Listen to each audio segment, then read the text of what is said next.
Hi guys, and welcome to Codeforces Div3 round number 786.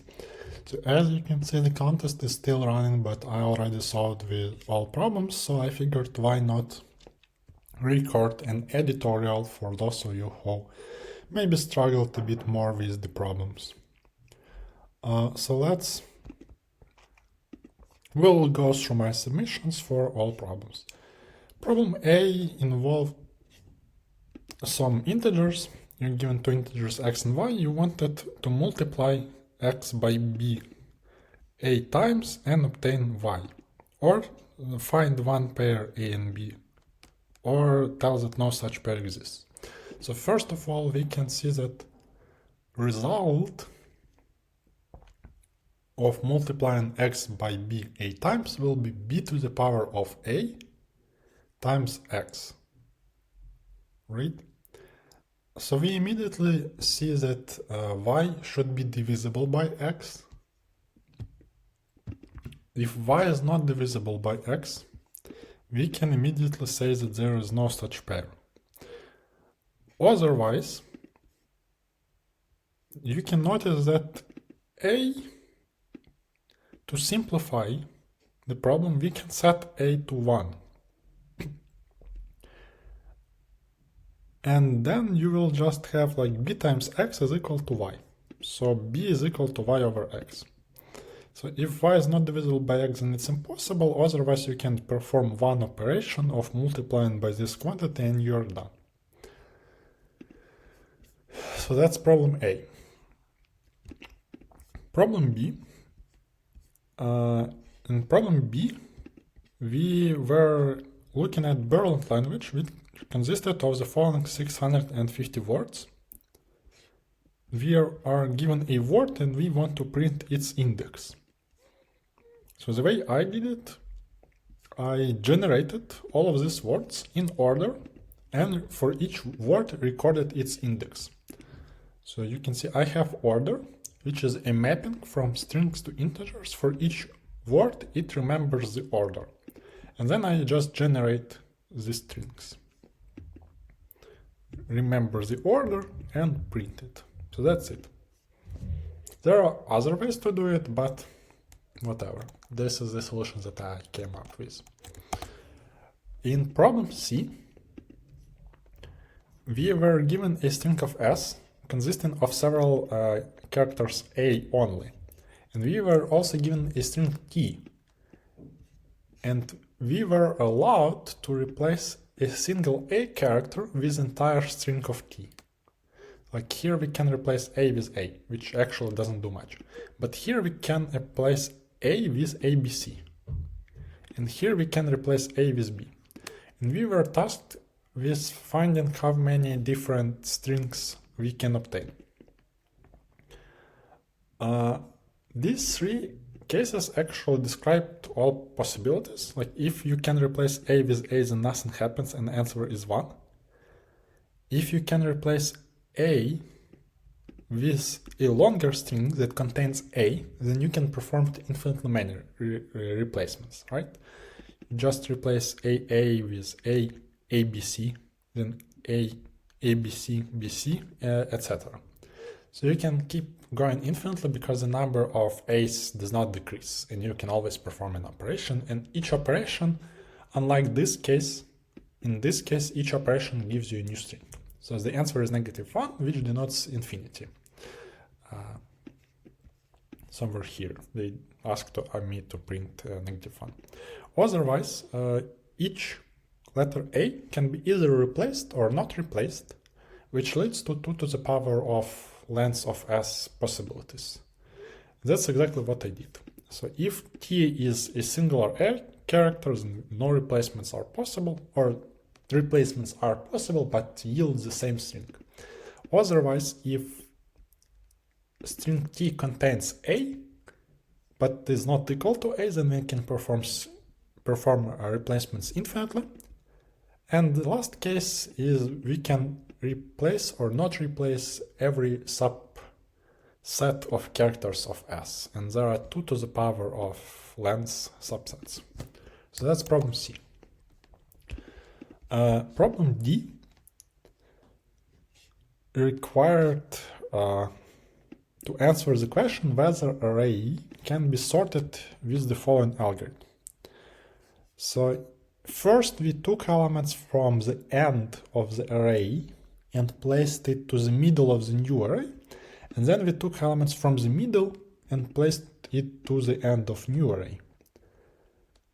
So at first it may be unclear how it actually changes anything, but obviously the trick is that middle is not always defined properly.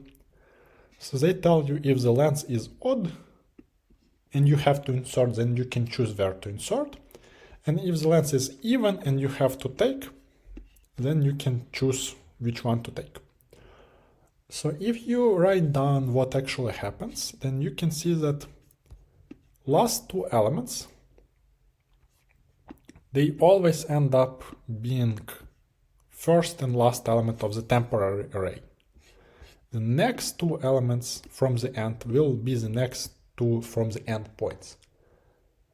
And when you take them back, you also take them in this order of groups.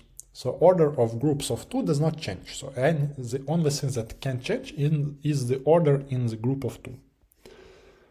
As you can see here, we inserted 5, 3 in this order. We took them, we inserted them in the correct order. Inserted 3, then we have to insert 5, but we can choose where to insert, so we insert 5 at the correct position. Same thing goes with 3 and 1. Or actually with 3 and 1, we can insert them this way and take them out the correct way, because we again can choose. So essentially, the only thing that happens is we can swap the groups of 2. So this is what I do for each group of 2. If I need to swap it, I swap, and then I check if array is sorted. If it is, good. If it's not, good. Well, good for me, but the answer to the problem is no. Problem E was quite annoying. In problem E, we had a long wall that consisted of n sections. Sections have durabilities. We can assault the vault with the following siege weapon. It does 2 damage to given position and 1 damage to the neighboring positions if they exist. And we are tasked with finding the minimum number of shots that we need to perform in order to take down 2 sections of the wall. So this is a kind of problem where the set of all possible strategies is too big to enumerate in any sensible way. So you need to perform some greedy strategies, or reduce the set of your strategies to something small that you can check explicitly. The strategies I check is depending on which walls I take down. I said that there are 3 separate cases. First, when I want to take down 2 consecutive sections. Then when I want to take down 2 sections with a distance of 2 between them, and then when I want to take other sections. In the latter case, in the last case, none of my shots can influence both sections at the same time. So it's clearly optimal to take down the sections independently. And when I take down sections independently, it obviously makes sense to take down the 2 easiest sections to take down. So that's what I do. I find 2 minimums, which can conveniently be done with nth element in C++.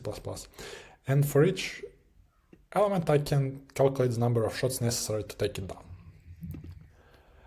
In this case,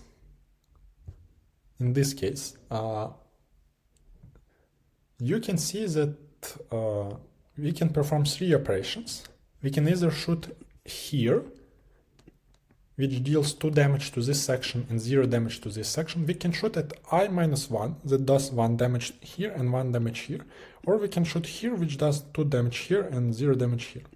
In all 3 cases, total damage done is 2. Right? So we have already such bound. It's a lower bound on the answer, but it's also achievable. Because we can, if it's possible to do 2 damage to these 2 sections, then we can do it, right?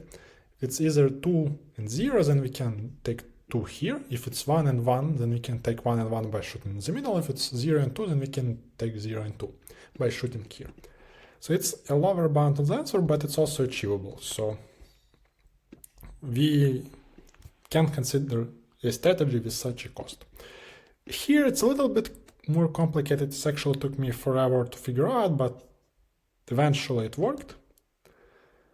So the way I do it, I first shoot at the more durable section for as long, like until they become equal, because each shot brings sections closer together. I don't know, it's an optimal strategy. You can prove it considering the similar argument. Like both, it only makes sense to shoot here and here. Shooting here deals 2 damage here and 1 damage here. Shooting here deals 2 damage here and 1 damage there. So overall, you are doing 3 damage all the time. However, it's not always possible to deal 3 damage. So there are like 2 phases. Unlike this case, when it's always possible to deal 2 damage, there are 2 phases. In first phase, it's always possible to deal 3 damage by like damaging the more durable section as long as until either it hits 0 or they equalize. And in the second section we get 2 equally durable walls, and the number of shots necessary to take them down is this value right here. So it's more or less 2 times durability over 3 plus remainder. You can figure it out by looking at the samples. And this is what I did. Unfortunately, the code ended up looking complicated. So yeah, sorry about that. I bet a lot of people got wrong answer here because of how messy this is. There is probably a nice way to express the same thing in code, but I couldn't care enough about it. So yeah, but the general idea is that you want to consider 3 cases separately. Consecutive walls was next, like with 1 wall in between, and then just 2 minimum walls overall. So that's problem E. Problem F also took me a while because I decided to code certain data structure from scratch. In problem F, we have a desktop that consists of icons denoted by star and empty spaces denoted by dot. We want to sort icons the same way as your laptop does. If you turn on the sorting, it places all icons in the first column, then it places in the second column, etc. The last of these columns may be incomplete because you don't have enough icons.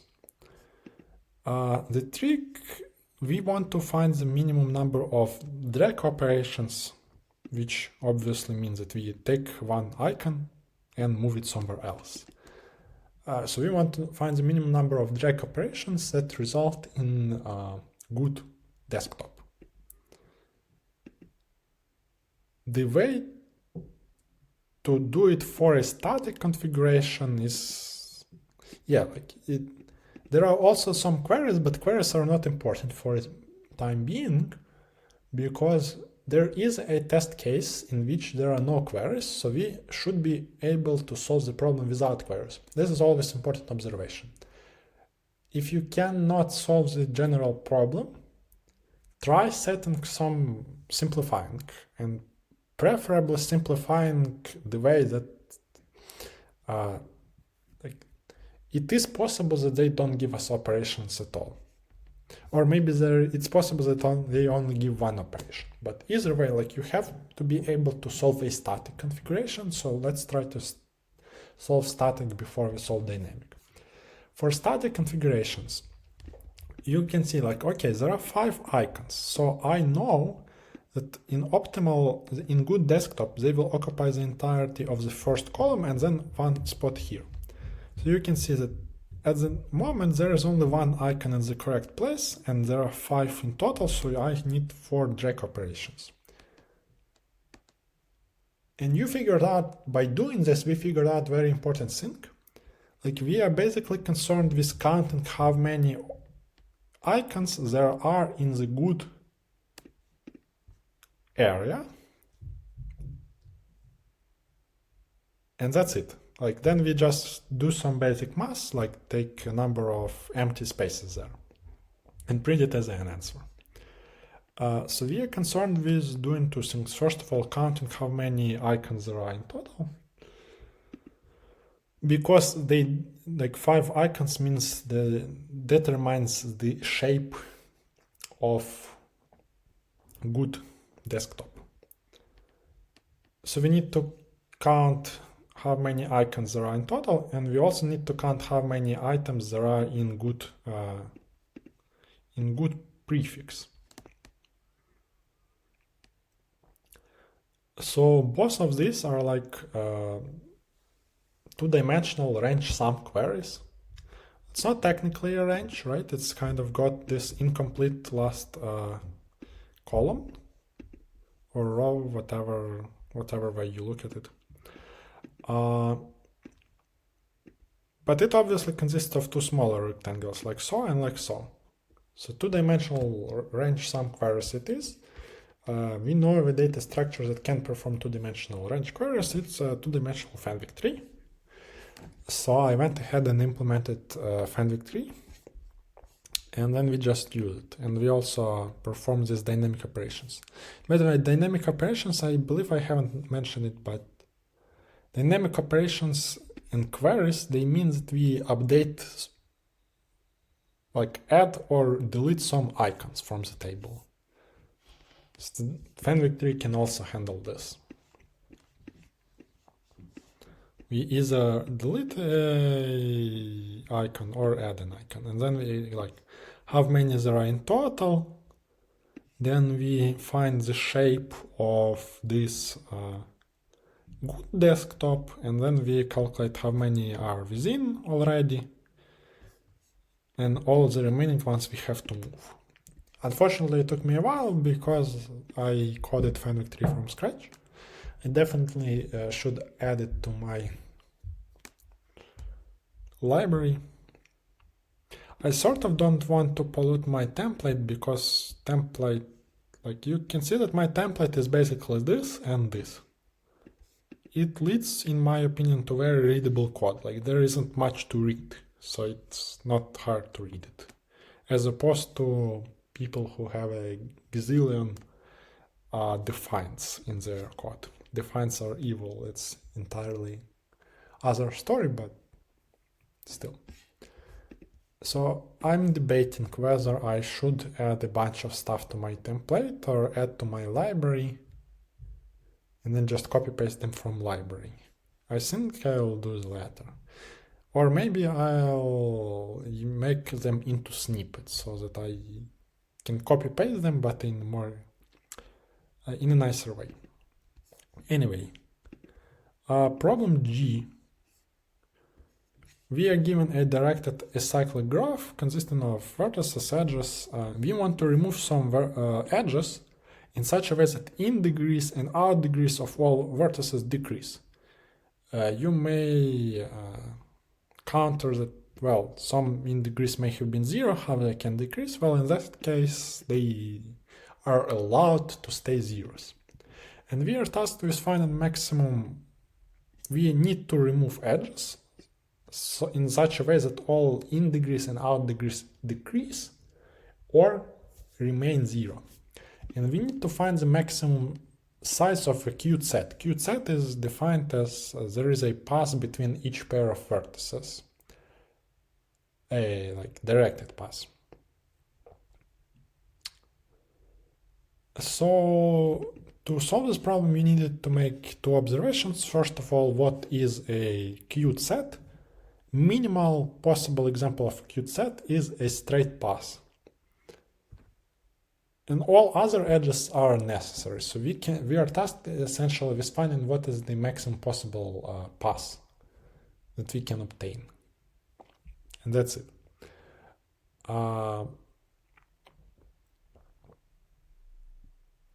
Second observation you needed to make is because graph is directed and acyclic, well, maybe topological ordering helps here in some way.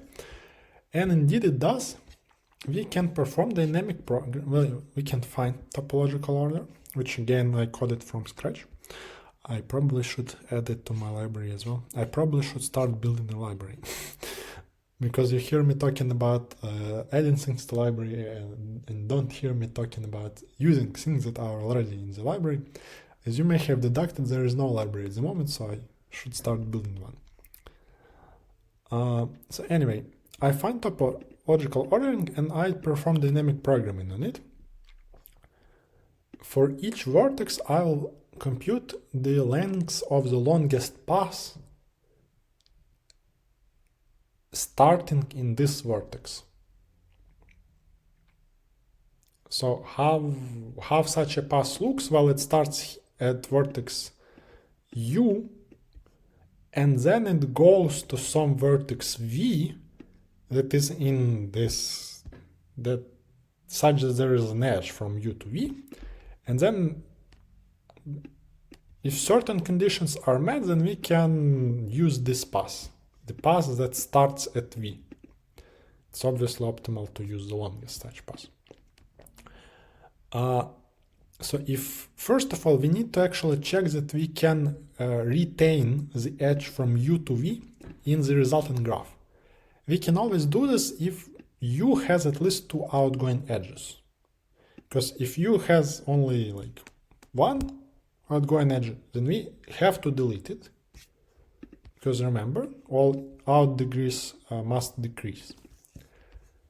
So if u only has 1 or 0 outgoing edges, then the longest path we can build with u consists of only u.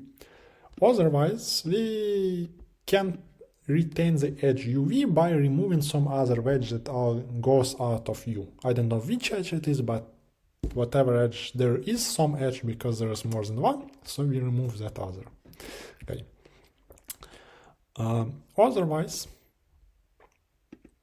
if we can remove some edge outgoing of u, we also need to remove some edge going into v.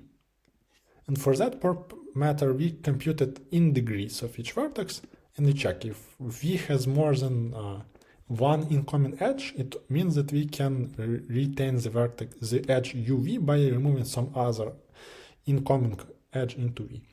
None of these other removed edges interacts with our path, so if both conditions are satisfied, then we can use path that starts at u and goes to longest path starting at v. So we perform such a dynamic programming update, and then obviously the longest path overall is the longest among the longest paths starting at certain points. So we just take maximum element of our dynamic programming, and that works. So yeah, that was the contest. Hopefully you understand something. I also recorded a screencast for this contest, which partially explains why I was so slow, because I was also explaining everything. But overall, it's nice to solve all the problems in a reasonable amount of time, like with more than a half an hour to spare, and also without wrong submissions, unlike certain other people. So yeah, that was a contest for you. I hope you enjoyed, and I'll see you next time on Wednesday with Code Chef starters. Thanks everyone for watching, and goodbye.